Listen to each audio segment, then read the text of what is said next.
नमस्कारः मित्राणि। अहं गतसप्ताहे विपणीतः सार्धकिलोद्वयमितं रक्तमरीचान् आनीतवती अस्मि।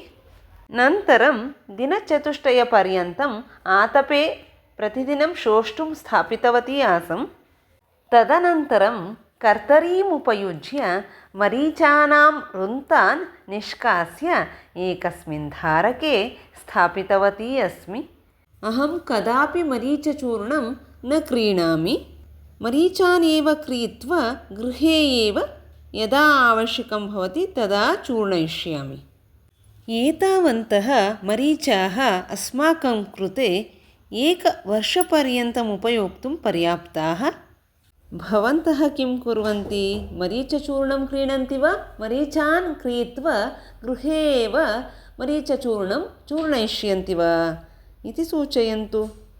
नमस्कारः, पुनर्मिलामः। जयतु संस्कृतं, जयतु भारतम्।